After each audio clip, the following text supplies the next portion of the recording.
April 21, 2025 प्रातः मुरली। ओम शांति। मिठे बच्चे, बाबा तुमको करेंट अर्थात शक्ति देवा पाई आसीछंती। जदि तुमे माने देही अभिमानी अवस्थारे रहिबो, बुद्धि जग एकमात्र बाबांक सहित लागी रहिथिबो, तेबे बाबांक ठारू निरंतर करेंट मिलुथिबो। आजिर प्रश्नटी हला, सबुठारू बड़ आसुरी स्वभाव कौन ଯାହାକି ତୁମମାନଙ୍କ ଭିତରେ ରହିଥିବା ଉଚିତ ନୁହେଁ?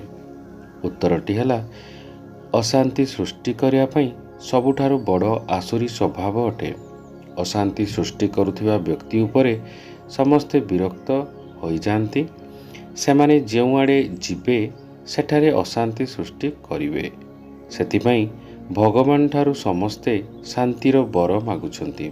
ଆଜିର ଗୀତଟି ହେଲା, ଇଏ କାହାଣୀ ହେ ଦିୱେ और ତୁଫାନ କି। ଓମ୍ ଶାନ୍ତି। ବହୁତ ଦିନରୁ ଦୂରେଇ ରହିଥିବା ମିଠା ମିଠା ସନ୍ତାନମାନେ ଗୀତାର ଲାଇନ୍ ଶୁଣିଲ। ଏହି ଗୀତା ହେଉଛି ଭକ୍ତି ମାର୍ଗର, ତଥାପି ଏହାକୁ ଜ୍ଞାନର ପରିବର୍ତ୍ତନ କୁହାଯାଉଅଛି। ତୁମ ବିନା ଏ ଗୀତାକୁ ଆଉ କେହି ପରିବର୍ତ୍ତନ କରିପାରିବେ ନାହିଁ। ତୁମ ମଧ୍ୟରେ ପୁରୁଷାର୍ଥର କ୍ରମ ଅନୁସାରେ ଜାଣିପାରିବେ ଦୀପ ଏବଂ ତୋଫାନ କ'ଣ? ପିଲାମାନେ ଜାଣିଛନ୍ତି ଆତ୍ମାର ଜ୍ୟୋତି ଭିତରେ ବା ଲିଭି ଯାଇଛି। ଏବେ କାହା ବାବା ଆସିଛନ୍ତି? ଯଦି ଜାଗ୍ରତ କରିବା ପାଇଁ କେହି ମାଗିଲେ ଦୀପ ଜାଳୁଛନ୍ତି। ସେଥିପାଇଁ ବହୁତ ସାବଧାନ ଥାନ୍ତି। ଭାବୁଛନ୍ତି ଯେ ଦୀପ ଲାଗିଗଲେ ଆତ୍ମାକୁ ଅନ୍ଧକାରରେ ଯିବାକୁ ପଡ଼ିବ, ସେଥିପାଇଁ ଦୀପ ଚଳାଇଛନ୍ତି। ସତ୍ୟ ଯୁଗରେ ଏସବୁ କଥା ନଥିଲା। ସେଠାରେ ସମସ୍ତେ ଆଲୋକର ରହିବେ। ଭୋକ ଆଦିର କୌଣସି କଥା ନଥାଏ। ସେଠାରେ ଭୋଜନ ପାଇଁ ବହୁତ ଖାଦ୍ୟ ମିଳିବ। ଏଠାରେ ଘୋର ଅନ୍ଧକାର ରହିଛି। ଏହା କିଛି କିଛି ଦୁନିଆ ଅଟେ ନା। ସବୁ ଆତ୍ମାମାନଙ୍କର ଜ୍ୟୋତି ଲିଭି ଯାଇଛି।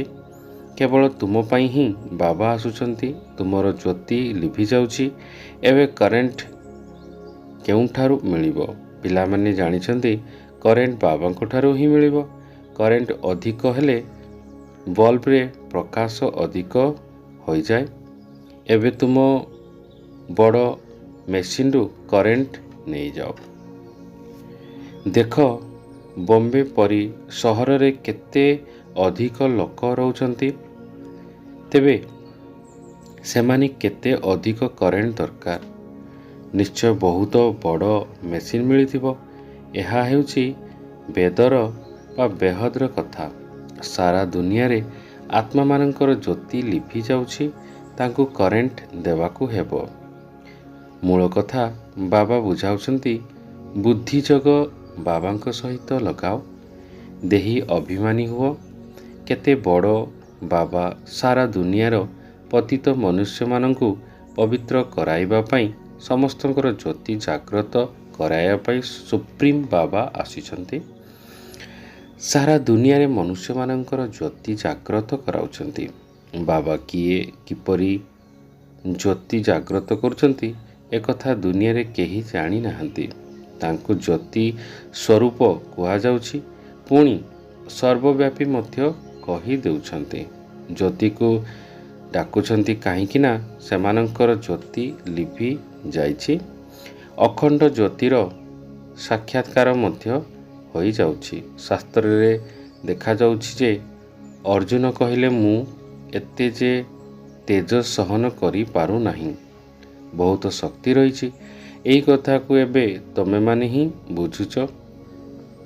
ସମସ୍ତଙ୍କୁ ବୁଝାଇବାକୁ ହେବ ଯେ ତୁମେ ସବୁ ହେଉଛ ଆତ୍ମା। ଆତ୍ମାମାନେ ଉପରୁ ଏଠାକୁ ଆସୁଛନ୍ତି।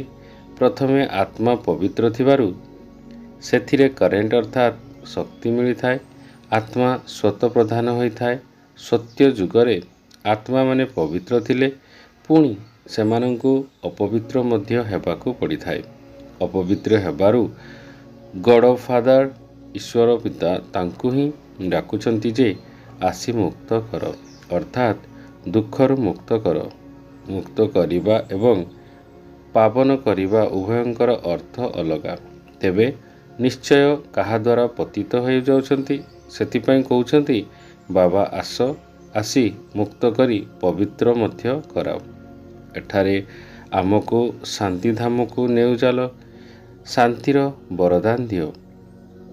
ଏବେ ବାବା କହୁଛନ୍ତି ଏଠାରେ ସମ୍ପୂର୍ଣ୍ଣ ଶାନ୍ତିରେ ତ ରହିପାରିବ ନାହିଁ। ଶାନ୍ତି ତ ଶାନ୍ତିଧାମରେ ହିଁ ଥାଏ।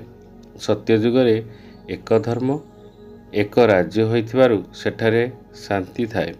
କୌଣସି ବିଶୃଙ୍ଖଳା ହୋଇନଥାଏ। ଏଠାରେ ମନୁଷ୍ୟ ଅଶାନ୍ତି କାରଣରୁ ହିଁ ସ୍ତ୍ରୀ ପୁରୁଷଙ୍କର ଝଗଡ଼ା ହେଲେ ମା ବାପା ସନ୍ତାନ ଭାଇ ଭଉଣୀ ଆଦି ସମସ୍ତେ ହଇରାଣ ହୋଇଯାଆନ୍ତି।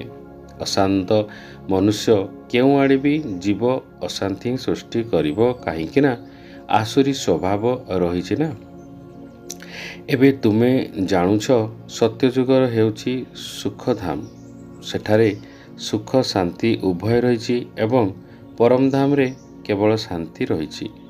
ତାକୁ ସୁଇଟ୍ ସାଇଲେଣ୍ଟ ଘର କୁହାଯାଉଛି। ମୁକ୍ତିଧାମ ଯିବାକୁ ଚାହୁଁଥିବା ଆତ୍ମାମାନଙ୍କୁ କେବଳ ଏତିକି ବୁଝାଇବାକୁ ହେବ ଯେ ତୁମର ମୁକ୍ତି ଦରକାର ନା, ତେବେ ବାବାଙ୍କୁ ମନେ ପକାଅ। ମୁକ୍ତି ପରେ ଜୀବନ ମୁକ୍ତି ନିଶ୍ଚିତ ରହିଛି। ପ୍ରଥମେ ଜୀବନ ମୁକ୍ତି ହୋଇପରେ ଜୀବନ ବନ୍ଧନରେ ଆସୁଛନ୍ତି। ଉଭୟ ଅଧା ଅଧା ଅଟେ ନା। ସ୍ୱତଃ ପ୍ରଧାନରୁ ପୁଣି ସ୍ୱତଃ ରଜ ତମରେ ନିଶ୍ଚିତ ଆସିବାକୁ ହେବ। ପଛକୁ ଯେଉଁମାନେ ଅନୁଭବ କରିବେ ତୁମେ ସାରା ସୁଖ ଦୁଃଖର ଅନୁଭବ କରୁଛ। ତୁମେ ଜାଣୁଛ ଏତେ ଜନ୍ମ ଆମେ ସୁଖରେ ଏବଂ ଏତେ ଜନ୍ମ ଆମେ ଦୁଃଖରେ ରହୁଛୁ। ଅମୁକ ଧର୍ମ ନୂଆ ଦୁନିଆକୁ ଆସିପାରିବେ ନାହିଁ। ତାଙ୍କର ପାଠ ମଧ୍ୟ ରହିଛି। ଯଦିଓ ନୂଆ ଦୁନିଆ ହେବ କିନ୍ତୁ ତାଙ୍କ ନିମନ୍ତେ ତାହା ଯେପରି ନୂଆ ଦୁନିଆ ଅଟେ ସେହିପରି ବୌଦ୍ଧ ଖ୍ରୀଷ୍ଟିଆନ ଖଣ୍ଡ ସେମାନଙ୍କ ପାଇଁ ନୂଆ ହୋଇଗଲା ନା। ତାଙ୍କୁ ମଧ୍ୟ ସ୍ୱତଃ ରଜ ତମରେ ପାସ୍ କରିବାକୁ ହେବ। ବୃକ୍ଷର ମଧ୍ୟ ଏପରି ବୁଦ୍ଧି ହୋଇଥାଏ। ଧୀରେ ଧୀରେ ବୃଦ୍ଧି ହୋଇଚାଲେ। ପ୍ରଥମେ ଯେଉଁମାନେ ଆସିଛନ୍ତି ସେମାନେ ତଳେ ହିଁ ରହିଥାନ୍ତି। ତୁମେମାନେ ଦେଖିଛ ନା ନୂଆ ନୂଆ ପତ୍ର କିପରି ବାହାରୁଛି। ଛୋଟ ଛୋଟ ସବୁଜ ପତ୍ର ବାହାରି ପୁଣି ଫୁଲ ବାହାରିଥାଏ। ନୂଆ ବୃକ୍ଷ ହେଉଛି ବହୁତ ଛୋଟ। ନୂଆ ମଞ୍ଜି ପୋତାଯାଏ। ପୁଣି ତାର ସମ୍ପୂର୍ଣ୍ଣ ପାଳନ ନହେଲେ ତାହା ସଢ଼ି ଯାଇଥାଏ। ତୁମେ ମଧ୍ୟ ଆତ୍ମାମାନଙ୍କର ସମ୍ପୂର୍ଣ୍ଣ ପାଳନ ନ କଲେ ଜ୍ଞାନରେ ତିଷ୍ଠି ପାରନ୍ତି ନାହିଁ।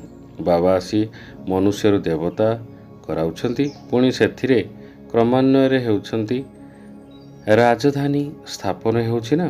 ବହୁତ ଫେଲ୍ ମଧ୍ୟ ହୋଇଯାଉଛନ୍ତି। ପିଲାମାନଙ୍କର ଯେପରି ଅବସ୍ଥା ରହିଥାଏ ବାବାମାନଙ୍କର ମଧ୍ୟ ସେହିପରି ସ୍ନେହ ମିଳିଥାଏ। କେତେକ ସନ୍ତାନମାନଙ୍କର ଲୋକ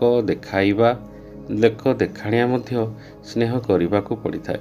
କେହି ଲେଖୁଛନ୍ତି ବାବା ଆମେ ଫେଲ୍ ହୋଇଗଲୁ। ଏବେ ସେମାନଙ୍କୁ କିଏ ସାହାଯ୍ୟ କରିବ? ସେମାନଙ୍କ ବାବାଙ୍କ ହୃଦୟରେ ରହିପାରିବେ ନାହିଁ। ପବିତ୍ର ଆତ୍ମାକୁ ହିଁ ବାବା ସମ୍ପୂର୍ଣ୍ଣ ହୋଇପାରିବେ। ପ୍ରଥମେ ଜଣଙ୍କଠାରୁ ପୁରା ସମାଚାର ପଚାରି ଚାର୍ଟ ନେଉଛନ୍ତି। ଯେପରି ଅବସ୍ଥା ସେହିପରି ସ୍ନେହ। ବାହାରୁ ଯଦିଓ ସ୍ନେହ କରୁଛନ୍ତି ଭିତରେ ଜାଣିଛନ୍ତି ଇଏ ବିଲକୁଲ ବୁଦ୍ଧୁ ସେବା କରିପାରିବେ ନାହିଁ। ଖିଆଲ ରହିଛି ନା। ଅଜ୍ଞାନ କାଳରେ ପିଲା ରୋଜଗାର କରୁଥିଲେ ବାପା ମଧ୍ୟ ବହୁତ ସ୍ନେହରେ ତାଙ୍କ ସହିତ ମିଶିଥାନ୍ତି। କେହି ବେଶୀ ରୋଜଗାର ନ କଲେ ବାବାଙ୍କର ମଧ୍ୟ ଏତେ ସ୍ନେହ ରହିନଥାଏ। ତେଣୁ ସେଠାରେ ମଧ୍ୟ ସେହିପରି ହେଉଛି। ପିଲାମାନେ ବାହାରେ ମଧ୍ୟ ସେବା କରୁଛନ୍ତି ନା। ଯେକୌଣସି ଧର୍ମାବଲମ୍ବୀ ହୋଇଥିଲେ ମଧ୍ୟ ତାଙ୍କୁ ବୁଝାଇବାକୁ ଦରକାର ବାବାଙ୍କୁ ମୁକ୍ତିଦାତା କୁହାଯାଉଛି ନା। ଲିବରେଟର ଏବଂ ଗାଇଡ୍ କିଏ ତାଙ୍କର ପରିଚୟ ଦେବାକୁ ହେବ।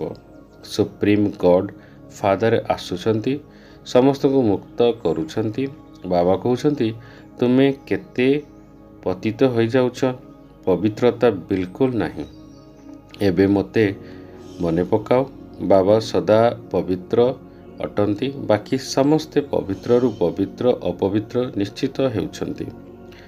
ପୁନର୍ଜନ୍ମ ନେଇ ଓହ୍ଲାଇ ଆସୁଛନ୍ତି। ବର୍ତ୍ତମାନ ସମସ୍ତେ ପତିତ, ତେଣୁ ବାବା ରାୟ ଦେଉଛନ୍ତି ପିଲାମାନେ ତୁମେ ମୋତେ ମନେ ପକାଇଲେ ପାବନ ହୋଇଯିବ। ଏବେ ମୃତ୍ୟୁ ସମ୍ମୁଖରେ ଦଣ୍ଡାୟମାନ। ପୁରୁଣା ଦୁନିଆ ଏବଂ ସମାପ୍ତ ହେବ। କିନ୍ତୁ ମାୟାର ଆଡ଼ମ୍ବର ରହିଥିବାରୁ ମନୁଷ୍ୟ ଭାବୁଛନ୍ତି ଏହା ହିଁ ସ୍ୱର୍ଗ। ଉଡ଼ାଜାହାଜ, ବିଜୁଳି ଆଦି କ'ଣ କ'ଣ ରହିଛି, ଏସବୁ ହେଉଛି ମାୟାର ଆଡ଼ମ୍ବର। ଏସବୁ ବର୍ତ୍ତମାନ ଶେଷ ହୋଇଯାଉଛି। ଏହି ବିଜୁଳି ଆଦି ସ୍ୱର୍ଗରେ ତ ନଥାଏ। ବର୍ତ୍ତମାନ ଏସବୁ କିପରି ସ୍ୱର୍ଗକୁ ଯିବ? ନିଶ୍ଚୟ ଏହି କଳା କୌଣସି ଜାଣିଲା ବାଲା ଆବଶ୍ୟକ ନା। ତୁମ ପାଖକୁ ବହୁତ ଭଲ ଭଲ କାରିଗରମାନେ ମଧ୍ୟ ଆସିବେ। ସେମାନେ ରାଜଗଦିରେ ବସିଲେ ନାହିଁ, ତଥାପି ମଧ୍ୟ ତୁମର ପ୍ରଜା ହେବ। ଭଲ ଭଲ ଇଞ୍ଜିନିୟର କାରିଗର ଆସିବେ। ଏହି ଫ୍ୟାସନ୍ ବାହାରୁ ବିଲାତରୁ ଆସୁଛନ୍ତି। ତେଣୁ କାହାର ଲୋକମାନଙ୍କୁ ମଧ୍ୟ ତୁମକୁ ଶିବ ବାବାଙ୍କର ପରିଚୟ ଦେବାକୁ ହେବ। ସେମାନଙ୍କୁ ବହୁତ କୁହ ବାବାଙ୍କୁ ମନେ ପକାଅ। ତୁମକୁ ମଧ୍ୟ ଜଗରେ ରହିବା ପାଇଁ ବହୁତ ପୁରୁଷାର୍ଥ କରିବାକୁ ହେବ। ଏଥିରେ ହିଁ ମାୟାର ବହୁତ ତୋଫାନ ଆସୁଛି। ବାବା କହୁଛନ୍ତି କେବଳ ମୋତେ ମନେ ପକାଅ। ତେବେ ଏହା ଭଲ କଥା ନା। ଖ୍ରୀଷ୍ଟ ମଧ୍ୟ ତାଙ୍କର ରଚନା ଅଟନ୍ତି। ରଚୟିତା ସୁପ୍ରିମ ସୋଲ୍ କେବଳ ଜଣେ ହିଁ ଅଟନ୍ତି। ବାକି ସବୁ ହେଉଛନ୍ତି ରଚନା। ବର୍ଷା ରଚୟିତାଙ୍କ ଠାରୁ ହିଁ ମିଳୁଛି। ଏହିପରି ଯେଉଁ ଫଳ ଭଲ ପଏଣ୍ଟସ୍ ବାହାରିଛି ତାକୁ ନୋଟ୍ କରିବାକୁ ଦରକାର। ବାବାଙ୍କର ମୁଖ୍ୟ କର୍ତ୍ତବ୍ୟ ହେଉଛି ସମସ୍ତଙ୍କୁ ଦୁଃଖରୁ ମୁକ୍ତ କରିବା। ସେ ସୁଖଧାମ ଏବଂ ଶାନ୍ତିଧାମର ଗେଟ୍ ଖୋଲୁଛନ୍ତି। ତାଙ୍କୁ କହୁଛନ୍ତି ହେ ମୁକ୍ତିଦାତା, ଦୁଃଖରୁ ମୁକ୍ତ କରି ଆମକୁ ଶାନ୍ତିଧାମ ସୁଖଧାମକୁ ନେଇ ଚାଲ। ଯେବେ ଏଠାରେ ସୁଖଧାମ ଥାଏ, ତେବେ ବାକି ଆତ୍ମାମାନେ ଶାନ୍ତିଧାମରେ ରହିଥାନ୍ତି। ସ୍ୱର୍ଗର ଗେଟ୍ ବାବା ହିଁ ଖୋଲିବେ। ନୂଆ ଦୁନିଆ ପାଇଁ ଗୋଟିଏ ଗେଟ୍ ଖୋଲିବେ, ଅନ୍ୟଟି ଶାନ୍ତିଧାମ ପାଇଁ। ଯେଉଁ ଆତ୍ମାମାନେ ଅପବିତ୍ର ହୋଇଯାଉଛନ୍ତି ତାଙ୍କୁ ବାବା ଶ୍ରୀମତ ଦେଉଛନ୍ତି ନିଜକୁ ଆତ୍ମା ମନେକର ଏବଂ ସେମାନେ ସ୍ମରଣ କର, ତେବେ ତୁମର ପାପ କଟିଯିବ। ଯେଉଁମାନେ ପୁରୁଷାର୍ଥ କରିବେ ନିଜର ଧର୍ମରେ ଉଚ୍ଚ ପଦ ପାଇବେ। ପୁରୁଷାର୍ଥ ନ କଲେ କମ୍ ପଦ ଆସିବ। କୁହ ଶିବ ବାବାଙ୍କର କାର୍ଯ୍ୟକୁ ଆମେ ଜଣାଇଦେଲୁ ଯେ ତେବେ ମନୁଷ୍ୟ କେବେ ବି ଏମାନେ ପୁଣି କିଏ, ଯିଏକି ଗଡ୍ ଫାଦର ଶିବଙ୍କର କର୍ତ୍ତବ୍ୟ ବିଷୟରେ ଆମକୁ ଜଣାଉଛନ୍ତି। କୁହ ତୁମେ ଆତ୍ମା ତୁମରେ ସମସ୍ତେ ଭାଇ ଭାଇ ଅଟ। ପୁଣି ପ୍ରଜାପିତା ବ୍ରହ୍ମାଙ୍କ ଦ୍ୱାରା ରଚନା ହେଉଥିବା ଏବେ ଭାଇ ଭଉଣୀ ହେଉଛ। ଗଡ୍ ଫାଦର ଯାହାଙ୍କୁ ଲିବରେଟର ଗାଇଡ୍ କହୁଛନ୍ତି ତାଙ୍କର କାର୍ଯ୍ୟ ଆମେ ତୁମକୁ ବତାଉଛୁ। ତେବେ ନିଶ୍ଚିତ ଆମକୁ ପରମପିତା ନିର୍ଦ୍ଦେଶ ଦେଉଛନ୍ତି, ଯେଉଁମାନେ ଆମେ ତୁମକୁ କହୁଛୁ। ସନ୍ ଅଫ୍ ଫାଦର ପୁଅ ବାପର ପ୍ରତ୍ୟକ୍ଷତା କରେ। ଏକଥା ମଧ୍ୟ ବୁଝାଇବାକୁ ହେବ, ଆତ୍ମା ବିଲକୁଲ ଏକ ଛୋଟ ତାରକା ଅଟେ। ଏହି ଆଖି ଦ୍ୱାରା ତାଙ୍କୁ ଦେଖାଯାଇପାରିବ ନାହିଁ। ଦିବ୍ୟ ଦୃଷ୍ଟି ଦ୍ୱାରା କେବଳ ସାକ୍ଷାତକାର ହୋଇପାରିବ। କିନ୍ତୁ ସୂକ୍ଷ୍ମ ବିନ୍ଦୁ ହୋଇଥିବା କାରଣରୁ ଦେଖିଲେ ମଧ୍ୟ କୌଣସି ଫାଇଦା ହେବ ନାହିଁ। ବାବା ମଧ୍ୟ ଏହିପରି ବିନ୍ଦୁ ତାଙ୍କୁ ପରମ ଆତ୍ମା କହୁଛନ୍ତି। ଆତ୍ମା ଦେଖିବାକୁ ଏକା ସଦୃଶ୍ୟ, କିନ୍ତୁ ସେ ହେଲେ ସୁପ୍ରିମ ଜ୍ଞାନର ଭଣ୍ଡାର, ଆନନ୍ଦର ଭଣ୍ଡାର, ମୁକ୍ତିଦାତା ଏବଂ ପଥ ପ୍ରଦର୍ଶକ। ତାଙ୍କର ବହୁତ ମହିମା କହିବାକୁ ହିଁ ପଡ଼ିବ। ନିଶ୍ଚିତ ବାବାଙ୍କୁ ଆସିବାକୁ ପଡ଼େ, ତେବେ ଯାଇ ସେଥିରେ ନେଇଯିବେ ନା। ସିଏ ଏଠାରୁ ଆସିଲେ ହିଁ ଜ୍ଞାନ ହେବ ନା। ବାବା ହିଁ କହୁଛନ୍ତି ଆତ୍ମା ଏତେ ଛୋଟ, ମୁଁ ମଧ୍ୟ ସେହିପରି ଅଟେ। ବାବା ଜ୍ଞାନ ମଧ୍ୟ ନିଶ୍ଚିତ କାହା ଶରୀରରେ ପ୍ରବେଶ କରି ହିଁ ଦେବେ। ଭ୍ରୁକୁଟି ମଧ୍ୟରେ ଏହାଙ୍କ ଆତ୍ମାରେ ପାଖରେ ଆସି ବସିଛି। ମୋ ପାଖରେ ଶକ୍ତି ଅଛି। ମୋତେ ଶରୀର ମିଳିଗଲା, ତେଣୁ ମୁଁ ଏହାର ମାଲିକ ହୋଇଗଲି। ଏହି ଶରୀର ଦ୍ୱାରା ହିଁ ତୁମମାନଙ୍କୁ ବୁଝାଯାଉଛି। ଏହାକୁ ଆଦମ ମଧ୍ୟ କୁହାଯାଉଛି। ଆଦମ ହେଉଛନ୍ତି ବିଶ୍ୱର ପ୍ରଥମ ମନୁଷ୍ୟ। ମନୁଷ୍ୟମାନଙ୍କର ବଂଶ ରହିଛି ନା, ଇଏ ମାତା ପିତା ମଧ୍ୟ ଅଟନ୍ତି। ଏମାନଙ୍କ ଦ୍ୱାରା ରଚନା ହେଉଛି। ପୁରୁଣା ହେଲା ମଧ୍ୟ ପୋଷ୍ୟ କରୁଛନ୍ତି। ନଚେତ୍ ବ୍ରହ୍ମା କେଉଁଠାରୁ ଆସିଲେ? ବ୍ରହ୍ମାଙ୍କ ପିତାଙ୍କ ନାମ କେହି କୁହନ୍ତୁ? ବ୍ରହ୍ମା, ବିଷ୍ଣୁ, ଶଙ୍କର ଏମାନେ କାହାର ରଚନା ତ ହେଇଥିବେ ନା। ରଚୟିତା ହେଉଛନ୍ତି ଜଣେ। ବାବା ବ୍ରହ୍ମାଙ୍କୁ ପୋଷ୍ୟ କରୁଛନ୍ତି। ଛୋଟ ପିଲା ବସି ଶୁଣାଇଥିଲେ କହିବେ ଏହା ହେଉଛି ବହୁତ ଶ୍ରେଷ୍ଠ ଜ୍ଞାନ। ଯେଉଁ ସନ୍ତାନମାନଙ୍କର ଭଲ ଧାରଣା ହୋଇଥାଏ ସେ ବହୁତ ଖୁସିରେ ରହିଥାନ୍ତି। ଆଦୌ ହାଇ ମାରନ୍ତି ନାହିଁ। କିନ୍ତୁ ଯଦି ନ ବୁଝିପାରିବେ ତେବେ ହୋଇପାରିବ। ଏଠାରେ ତୁମକୁ କେବେ ହାଇ ଆସିବା ଉଚିତ ନୁହେଁ। ରୋଜଗାର ସମୟରେ କେବେ ହାଇ ଆସିନଥାଏ। ଗ୍ରାହକ ନଥିଲେ ଧନ୍ଦା ଥଣ୍ଡା ହୋଇଯାଇ ଆସିଥାଏ। ଯେପରି ଏଠାରେ ମଧ୍ୟ ଧାରଣା ହେଉନାହିଁ। କେହି ତ ବିଲକୁଲ ବି ବୁଝୁନାହାନ୍ତି। କାହିଁକି ନା ଦେହ ଅଭିମାନ ରହିଛି। ସେମାନଙ୍କର ଦେହୀ ଅଭିମାନୀ ହୋଇ ବସିପାରିବେ ନାହିଁ। କୌଣସି କାହାର ନା କଥା ମନେ ପଡ଼ିବ। ପଏଣ୍ଟ ଆଦି ମଧ୍ୟ ନୋଟ୍ କରିପାରିବେ ନାହିଁ। ତୀକ୍ଷ୍ଣ ବୁଦ୍ଧିଯୁକ୍ତ ଆତ୍ମା ତୁରନ୍ତ ନୋଟ୍ କରିବା। ଏହି ପଏଣ୍ଟ ମଧ୍ୟ ବହୁତ ଭଲ। ଛାତ୍ରମାନଙ୍କର ଚଳଣି ଶିକ୍ଷକ ହେଉଛନ୍ତି ନା ପେନ୍ସିବୁଲ ଅର୍ଥାତ୍ ବୁଦ୍ଧିମାନ ଶିକ୍ଷକମାନଙ୍କର ନିଜର ସବୁଆଡ଼େ ହୋଇଯାଇଛି। ସେଥିପାଇଁ ହିଁ ପାଠପଢ଼ାରେ ପ୍ରମାଣପତ୍ର ଦେଉଛନ୍ତି। ମ୍ୟାନର୍ସ ଅର୍ଥାତ୍ ଚାଲିଚଳନର ପ୍ରମାଣପତ୍ର ବାହାର କରୁଛନ୍ତି। କେତେ ଅନୁପସ୍ଥିତ ରହୁଛନ୍ତି ତାଙ୍କୁ ମଧ୍ୟ ବାହାର କରୁଛନ୍ତି। କିନ୍ତୁ ଏଠାରେ ଉପସ୍ଥିତ ହୋଇ ରହି କିଛି ବି ବୁଝୁନାହାନ୍ତି। ଧାରଣା ହେଉଛି କିଏ ବୁଝୁଛନ୍ତି, ମାନ୍ଦା ବୁଝି ଅଟନ୍ତି। ଦାଣ ହେଉନାହିଁ। ଏହା ମଧ୍ୟ ତୁମର କର୍ମ ହିସାବ କିତାବ। କେବଳ ବାବା ପୁରୁଷାର୍ଥ କରାଉଛନ୍ତି। କିନ୍ତୁ ଯଦି ଭାଗ୍ୟରେ ନଥିବ ତେବେ କ'ଣ କରିବେ? ସ୍କୁଲରେ ମଧ୍ୟ କେହି ପାସ୍ କେହି ଫେଲ୍ ହେଉଥାନ୍ତି। ଏହା ହେଉଛି ବେହଦ୍ର ପାଠପଢ଼ା ଯାହାକୁ ବେହଦ୍ର ବାବା ବୁଝାଉଛନ୍ତି। ଅନ୍ୟ ଧର୍ମାବଲମ୍ବୀ ମାନେ ଗୀତାର କଥା ବୁଝିବେ ନା। ତେଣୁ ସ୍ଥାନ ଦେଖି ବୁଝାଇବାକୁ ପଡ଼ୁଛି। ପ୍ରଥମେ ସର୍ବୋଚ୍ଚ ବାବାଙ୍କର ପରିଚୟ ଦେବାକୁ ପଡ଼ୁଛି। ସେ କହିବେ ଲିବରେଟର, ଗାଇଡ୍ ଅଟନ୍ତି।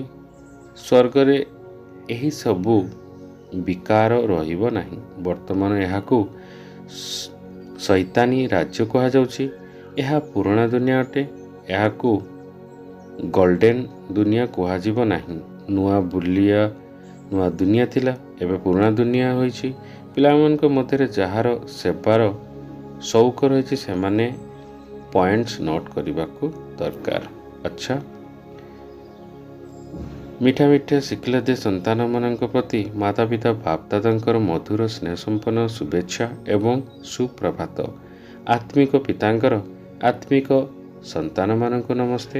ଧାରଣ ପାଇଁ ମୁଖ୍ୟ ସାର 1 ନମ୍ବର, ପାଠପଢ଼ା ଆଧାରରେ ବହୁତ ରୋଜଗାର ହୋଇଥାଏ। ସେଥିପାଇଁ ଖୁସିରେ ଏହି ରୋଜଗାର କରିବାକୁ ହୁଏ।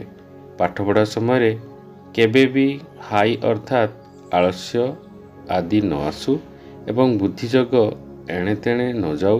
ସେଥିପାଇଁ ଜ୍ଞାନ ଦେବାକୁ ହେବ। ଜ୍ଞାନର ପଏଣ୍ଟଗୁଡ଼ିକୁ ଖାତାରେ ଲେଖିବା ସହିତ ସେଗୁଡ଼ିକୁ ଧାରଣ କରିଚାଲ। 2 ନମ୍ବର, ପବିତ୍ର ହୋଇ ବାବାଙ୍କ ହୃଦୟରେ ସ୍ନେହ ପାଇବାର ଅଧିକାରୀ ହେବାକୁ ପଡ଼ିବ। ଈଶ୍ୱରୀୟ ସେବାରେ ପ୍ରବୀଣ ହେବାକୁ ପଡ଼ିବ। ନିଜେ ଭଲ ରୋଜଗାର କରିବା ସହିତ ଅନ୍ୟମାନଙ୍କୁ ମଧ୍ୟ କରାଇବାକୁ ହେବ। ଆଜିର ବରଦାନଟି ହେଲା ମରଯିବା ଜନ୍ମର ସୃଷ୍ଟି ଦ୍ୱାରା ସର୍ବ କର୍ମବନ୍ଧନଗୁଡ଼ିକୁ ସମାପ୍ତ କରୁଥିବା କର୍ମଯୋଗୀ ହୁଅ। ତମମାନଙ୍କର ବର୍ତ୍ତମାନର ଏହି ମରଯିବା ଦିବ୍ୟ ଜନ୍ମ କର୍ମବନ୍ଧନୀ ଜନ୍ମ ନୁହେଁ, କର୍ମଯୋଗୀ ଜନ୍ମ ନୁହେଁ। ଏହି ଅଲୌକିକତା ଦିବ୍ୟ ଜନ୍ମରେ ପ୍ରବେଶ। ବ୍ରାହ୍ମଣ ଆତ୍ମା ସ୍ୱତନ୍ତ୍ର ଅଟେ, ପରମାତ୍ମା ନୁହେଁ। ଏହି ଦେହ ମଧ୍ୟ ତୁମକୁ ଉଦ୍ଧାର ସୂତ୍ରରେ ମିଳିଛି। ସାରା ବିଶ୍ୱରେ ସେବା କରିବା ପାଇଁ ପୁରୁଣା ଶରୀରରେ ଶକ୍ତି ଭରି ବାବା ଏହାକୁ ଚଳାଉଛନ୍ତି। ତେଣୁ ସବୁ ଦାୟିତ୍ୱ ବାବାଙ୍କର ଅଟେ, ତୁମର ନୁହେଁ। ବାବା ତୁମକୁ ନିର୍ଦ୍ଦେଶ ଦେଉଛନ୍ତି ଯେ କର୍ମ କର, ତୁମେ ସ୍ୱତନ୍ତ୍ର ଅଟ। ଚାଲି ବା ଚଲାଇବା ବାଲା ଚଲାଉଛନ୍ତି। ଏହି ବିଶେଷ ଧାରଣା ଆଧାରରେ କର୍ମବନ୍ଧନ ଗୁଡ଼ିକୁ ସମାପ୍ତ କରି କର୍ମଯୋଗୀ ହୁଅ। ଆଜିର ସ୍ଲୋଗାନଟି ହେଲା, ସମୟର ସମୀପତାର ଆଧାର ହେଲା ବେହଦ୍ର ବୈରାଗ୍ୟ ବୃଦ୍ଧି। ଓମ୍ ଶାନ୍ତି।